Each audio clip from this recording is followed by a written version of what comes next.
રાજ્યના પોલીસ મહાનિદેશક ડોક્ટર કે.એલ.એન. રાવ કચ્છની મુલાકાતે ભુજ ખાતે પોલીસ અધિક્ષકો સાથે કરશે ઉચ્ચ સ્તરીય ગુના સમીક્ષા બેઠક યોજાઈ। ગુજરાત રાજ્યના પોલીસ મહાનિદેશક ડોક્ટર કે.એલ.એન. રાવ સરહદી સુરક્ષા વ્યવસ્થાની સઘન સમીક્ષા કરવા માટે કચ્છ જિલ્લાના મુખ્ય મથક ભુજ ખાતે આવી પહોંચ્યા છે। ભુજ સ્થિત પ્રાદેશિક પોલીસ મહાનિરીક્ષકની કચેરી ખાતે તેમના આગમન સમયે પોલીસ જવાનો દ્વારા તેમને વિધિવત રીતે સલામી આપી આવકારવામાં આવ્યા હતા। રાજ્યના સર્વોચ્ચ પોલીસ અધિકારીની આ મુલાકાત સરહદી વિસ્તારોની સુરક્ષા અને સ્થાનિક કાયદો વ્યવસ્થાની પરિસ્થિતિને વધુ સુદૃઢ બનાવવાના આશયથી અત્યંત મહત્વપૂર્ણ માનવામાં આવી રહી છે। આ મુલાકાત દરમિયાન પોલીસ વડા ભુજ ખાતે ઉચ્ચ સ્તરીય ગુના સમીક્ષા બેઠકનું અધ્યક્ષપદ સંભાળશે।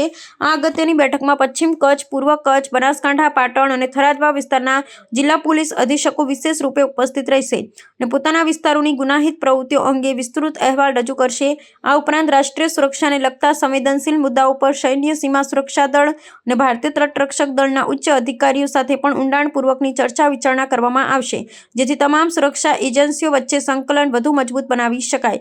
સમીક્ષા બેઠકો પૂર્ણ કર્યા બાદ પોલીસ મહાનિદેશક કચ્છના અંતરિયાળ સરહદી ગામડાઓની પ્રત્યક્ષ મુલાકાત લઈ જમીની સ્તરની સુરક્ષા વ્યવસ્થાનો તાગ મેળવશે। વિશેષ કરી રાષ્ટ્રીય સુરક્ષાની દ્રષ્ટિએ અત્યંત સંવેદનશીલ ગણાતા જખૌ અને પિંગલેશ્વર જેવા ખુલ્લા દરિયાકાંઠાના વિસ્તારોનું તેઓ બારીકાઈથી નિરીક્ષણ કરશે। આંતરરાષ્ટ્રીય જળસીમા ધરાવતા આ વિસ્તારોમાં ઘૂસણખોરી અને દાણચોરી અટકાવવા માટે અત્યાર સુધી લેવાયેલા પગલાઓની સમીક્ષાની સાથે તેઓ સ્થાનિક સુરક્ષા દળોને આગામી સમયમાં સંભવિત પડકારોનો સામનો કરવા માટે જરૂરી માર્ગદર્શન પણ પૂરું પાડશે।